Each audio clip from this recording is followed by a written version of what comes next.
Aquarius friends, I'm Annie Botticelli, and welcome to my Aquarius December 2025 Astrology Horoscope Forecast. Well, here as we close out 2025, we've got 7 bright, fiery aspects lightening your month up in amazing ways. We've got the most ebullient, optimistic, enthusiastic, creative, solution-oriented Sagittarius placements dominating the month, making one of the best possible aspects with your Aquarius placements, bringing you alive. It's very, very exciting. It's what a way to end off the year and to prepare for the new one. This report is for you if Aquarius is your sun sign, your moon sign, your rising sign, or any other Aquarius placement you're listening for. What I'm going to talk about here is part of your astrological picture.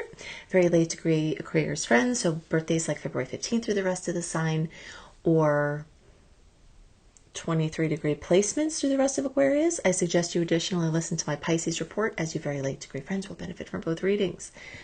So we're going to go way into what is going to be most important for you to know this month. I'll give you very important dates as well, but 2 quick admin things first. If you don't know me yet, I'm Annie Botticelli. I've been an astrologer for well over 20 years. I've been a YouTube astrologer for over 13 years, and I love to bring you the information that will help you make the most of this month. Please subscribe, like, and if you want to know more about this month, grab your free star report, my sweet and salty star report at anniehelpsyou.com. When you join that free VIP community, you can grab that report there. I'm going to give you important dates, but you will get all of the nuisance aspects of the month, all of the sweet aspects of the month, what you can do with them in that sweet and salty date report. Also, if you're listening to this from November 20th through the rest of November, you can take advantage of my best promo yet for registering for my astrology certification mastery course at beastropro.com, beastropro.com. I'm giving you almost every promo I've ever given all at once, just for this short period of time. Only for this Black Friday promo, you will get well over $2,000 worth of free bonuses when you register for my Becoming a Professional Astrologer Mastery Certification course now. You can see it at beastropro.com. Okay, so let's get into this. We've got Mercury about to go into Sagittarius. We've got Venus, the Sun, Black Lilith. We've got Mars, we've got Juno, and the new moon on December 19th, all in Sagittarius. This is an energetic of opening, of expansion, of excitement, of enthusiasm, and yes, even zealotry. This is a very excessive energy where you can have an excessive amount of fun, possibly too much fun. That's one of the things you have to look out for at this time. It's a time for teaching. It's a time for learning. It's a time for publishing. And because on December 17th, we will finally be free from the Mercury retrograde web of the pre-shadow transit, the actual retrograde, and then the post-shadow transit. That will all be finished December 17th. So the whole second half of the month, you not only have all of this Sagittarius energy bringing you to action in this great angle specifically for air sign Aquarius, but you also have the open window free from personal planet retrogrades, which could hinder you and your progress. As of December 17th through February 12th, we've got this wide open window free from personal planet retrogrades. The personal planets are the ones closest to us. We really, really, really feel those when they are retrograde, or their period of time just before and period of time just after, which we call the shadow periods. But we don't have that now. So we will not only be ending off the year with this excitement, with this forward movement, but we'll be beginning the year with that as well. So this energy is going to carry over into 2026, which is very exciting because it will actually feel like a new year. Sometimes it doesn't when we're under the shadow of a retrograde or something like that. So we will have this excitement carrying forward. Not only will we have all of this month, as I was alluding to in the title, we've got these 7 fiery aspects that are lighting up your world. All of these Sag placements that I mentioned, including that new moon on December 19th at 28 degrees of Sag, are bright points in your calendar. They're bright points in your life. They're bright points in your month. And all of them are centered around this taking in information, putting out information, expansion, and specifically for Aquarius, this is lighting up your house of Aquarius. By the way, I am all jazzed up about this, and I tend to talk fast when I get jazzed up. But you can slow down the video with a click of a button in the top right corner of the YouTube player. That may also have that option on podcast, I'm not sure. Okay, so back to this. Now, when your Aquarius sector is lit up, that is even speaking your language more. So you've got the language of fire, which blends with air. You've got the language of Aquarius because these placements are moving through the world of Aquarius for you, brightening up everything that is the essence of who you are from your Aquarius perspective. And so this is your communities, your groups, your teams, your places where you feel like you belong, where people speak your language, where you can work on a common goal, where you can work together for a greater purpose, where your individual creativity can go towards something bigger. So this is a month for that kind of thing. And when the sun moves through the 11th house, you also have what's called your great-granddaddy power period, according to wonderful astrologer Jan Spiller, who had been a teacher for me for a very long time. She talks about the sun moving through this 11th house for you as your great-granddaddy power period. And she says you get 40 wishes during this time. 40 wishes. Amazing. So the 11th house is your big dreams, not the ones you have at night, although that area is also aspected for you at this time. But your big dreams, even sometimes so big that you don't want to talk about them, you don't want to say them out loud, you're embarrassed, or you feel like there's no way they could ever be. That house for you, that field of experience is being lit up like crazy at this time. And you've got these points of action. So this is a time when you can actually make major movement on those big dreams that you never thought you could even vocalize. And maybe vocalizing them is a first step. Maybe you have to protect them and you don't want to get too loud with them to tell too many people, but a choice person who will support you, who will not dissuade you, who will encourage you. This is a very important month to not engage with naysayers, okay?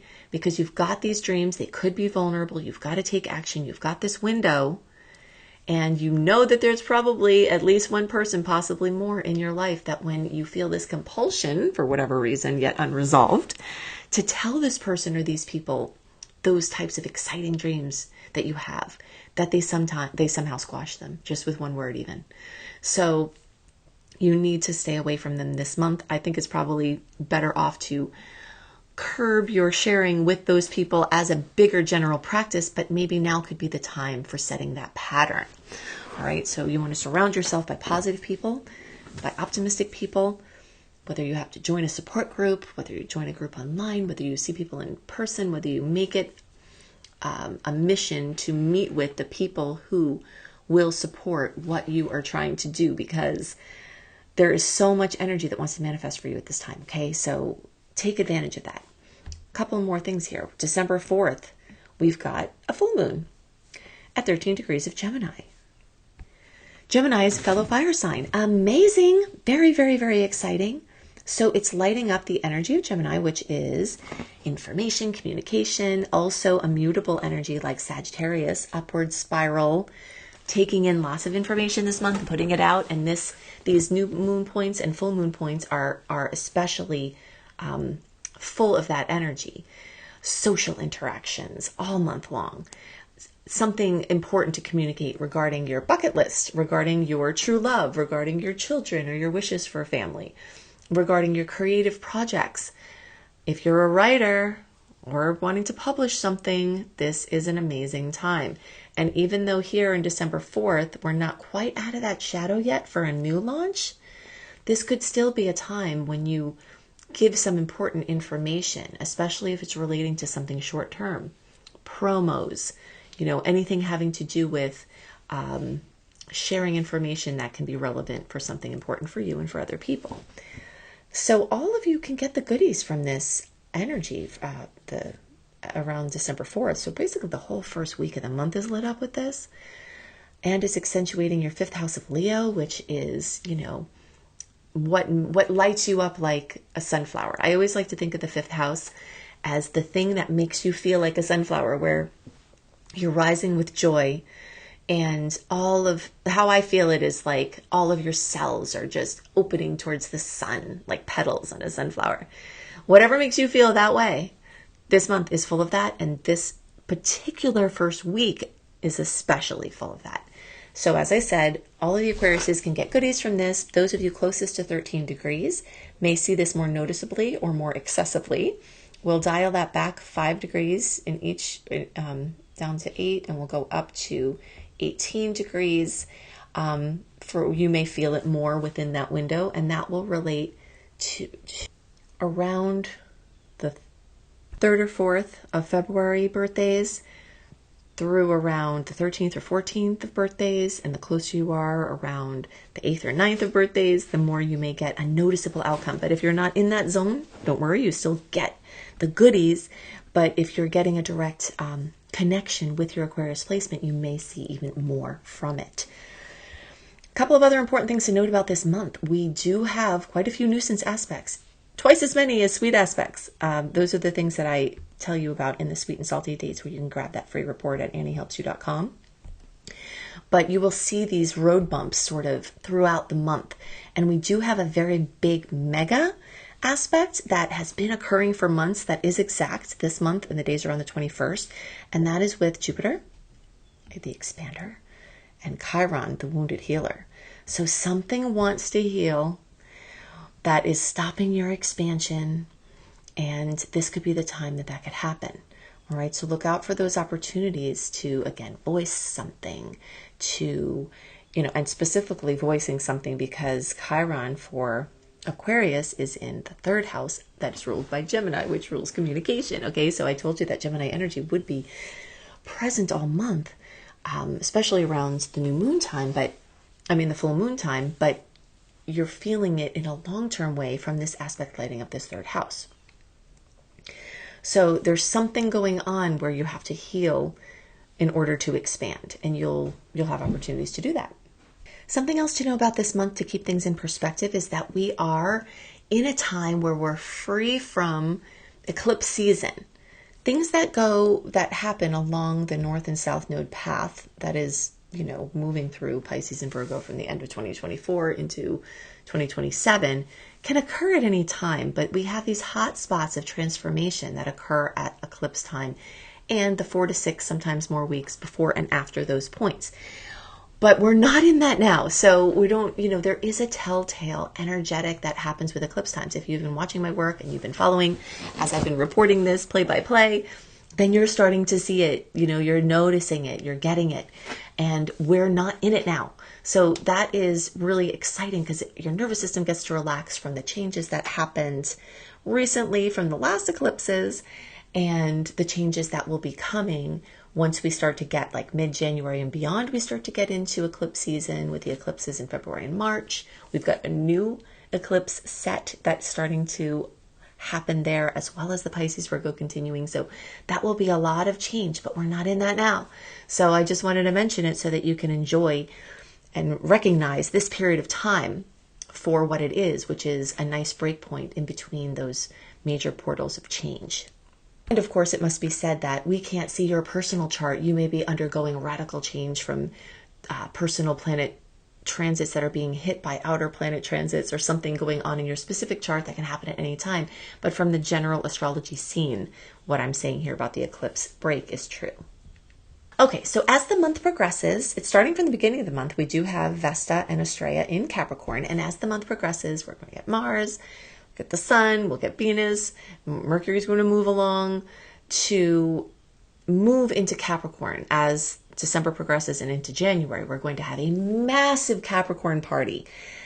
And I feel like this is a really good thing that this occurs as we're phasing out of the Sagittarius party, because the Sagittarius party is about excitement. It's about being scattered. It's about possibilities. It's about options.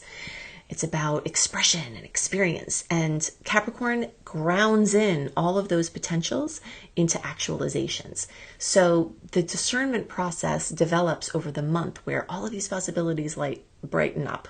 And then you start to decide what you're going to do with each of those opportunities, what you're going to ground in, what you're going to prioritize.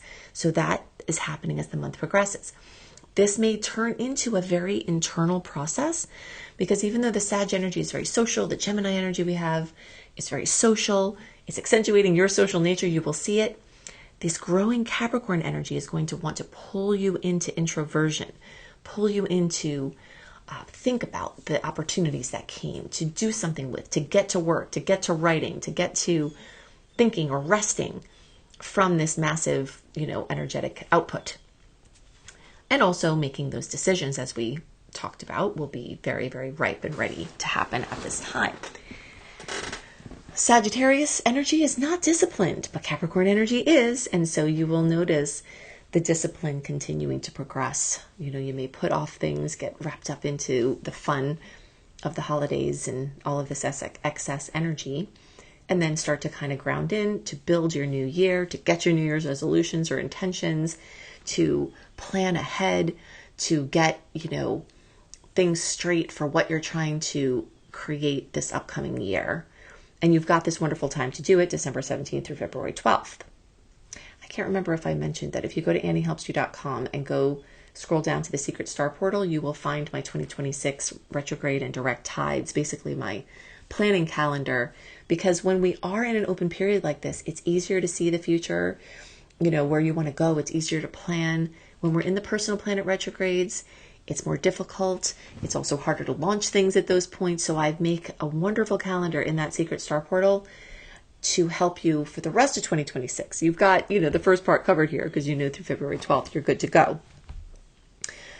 Okay, so even things like medical appointments, you know, surgeries, elective surgeries, purchases, sales, launches, big moves, big decisions. The second half of December, all of January and getting into February will be your really optimum time to try to do the things that are ready to be done along those lines, because when you do something important, it's like a birth chart for that thing. And whatever's happening around that time is going to carry into the lifetime of that project. So having clear forward-moving stars when you do something important is going to help to support the longevity and the expansion of the project. So just kind of be aware of that. It is good news that we don't have any of the retrograde energy rearing up for the holiday time. So holiday parties that are mid-month and on will be more clear from that. And, you know, just in general, scheduling things that have to be done, or it's going to be easier to do this month as the month progresses. Okay, so go to AnnieHelpsYou.com, grab your free Sweet and Salty Star Report for December. Go to AnnieBClarity.com to see personalized reports from me. And go to beastropro.com to see my thousands of dollars of free promos, my best promo yet for Black Friday. If you want to learn astrology for yourself, your family, your friends, to help them and yourself, or if you want to become a professional astrologer, I can help you earn money as an astrologer. And you get all these promos now. Couldn't be a better time to sign up. Go to beastropro.com. I hope you have a wonderful rest of your month. I hope you have a wonderful rest of your year. And I'll see you next month and next year. Bye.